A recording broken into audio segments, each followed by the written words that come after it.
Bismillahirrahmanirrahim. Assalamualaikum warahmatullahi wabarakatuh. Perkenalkan, nama saya Aprianing, NIM D1B1186067. Saya adalah mahasiswa jurusan Agroteknologi kelas B Fakultas Pertanian Universitas Sawalunto. Pada kesempatan kali ini saya akan membahas beberapa materi tentang teknologi pengendalian cekaman biotik pada lahan suboptimal untuk memenuhi salah satu tugas pada mata kuliah teknologi produksi tanaman pada lahan suboptimal.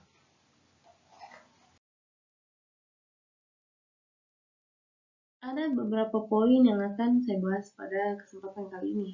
Yang pertama yaitu, apa itu teknologi pengendalian stres biotik? Kedua, jelaskan prinsip teknologi pengendalian stres biotik di lahan suboptimal. Ketiga, uraikan tindakan pengendalian dan pemantauan hama dan penyakit tanaman pada lahan suboptimal. Dan yang terakhir, uraikan tindakan pengendalian gulma dalam kebun pada lahan suboptimal. Pertama, apa itu teknologi pengendalian stres biotik? Teknologi pengendalian stres biotik adalah suatu rangkaian aktivitas yang saling mendukung dengan upaya untuk mengendalikan stres biotik atau cekaman biotik yang diantaranya hama dan penyakit, misalnya serangga, bakteri dan fungi, gulma, serta nematoda, yang hendak menyerang suatu pertanaman tertentu. Teknologi ini bertujuan untuk menekan populasi atau persentase kerusakan akibat hama dan penyakit agar tetap berada di bawah ambang batas ekonomi, sehingga suatu usaha pertanian dapat memperoleh hasil atau produksi yang maksimal.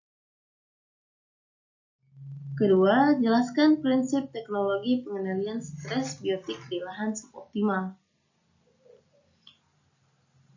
Ada beberapa prinsip teknologinya, yaitu pertama, menerapkan kondisi yang menguntungkan untuk menjaga kesehatan tanaman. Maksudnya kondisi yang menguntungkan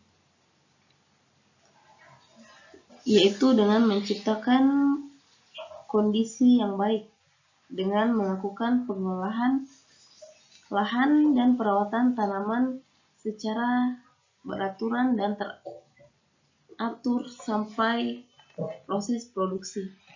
Kedua, melalui penerapan prinsip-prinsip penanggulangan hama dan penyakit yang berkelanjutan. Ketiga, interaksi antara organisme hidup dan lingkungan sangat penting untuk kesehatan tumbuhan.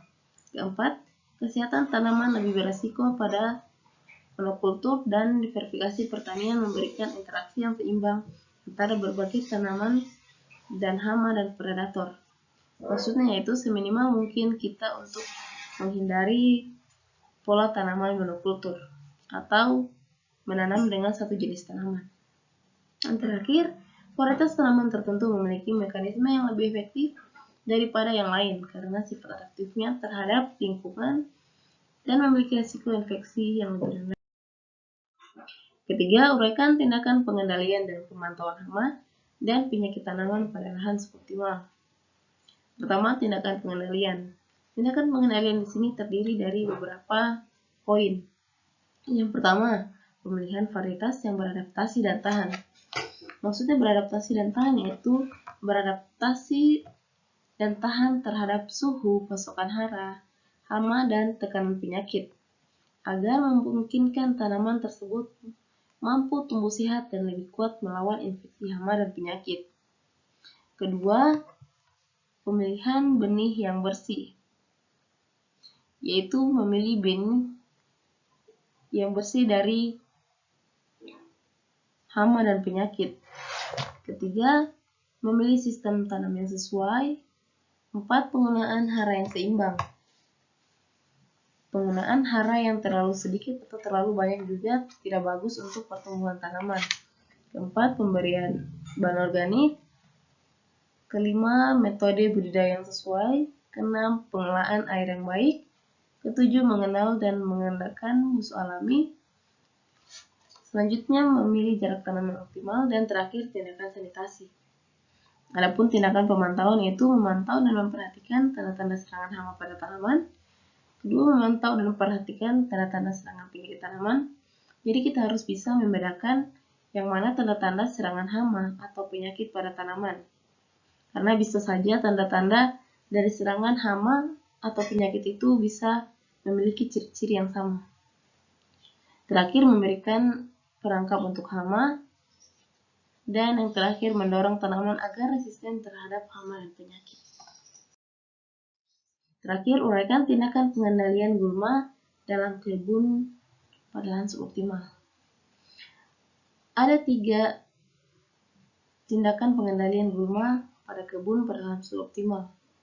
Yang pertama, tindakan preventif yang terdiri dari pemilihan varietas, pemberian mulsa, memberi tanaman penutup tanah, pengaturan rotasi tanaman, menanam dengan pola tumpang sari, memilih waktu tanam yang sesuai, pemupukan, serta mencegah pencemaran gulma. Selanjutnya itu pengendalian secara biologis, yaitu dengan menerapkan beberapa agen hayati pada pertanaman seperti fungi dan rizobakteri untuk menekan pertumbuhan gulma. Ketiga, yaitu kontrol mekanis, yaitu dengan melakukan penyiangan. Adapun itu penyiangan manual ataupun penyiangan dengan api. Mungkin itu saja yang dapat saya paparkan. Mohon apabila ada kesalahan, mohon dimaafkan. Wassalamualaikum warahmatullahi wabarakatuh.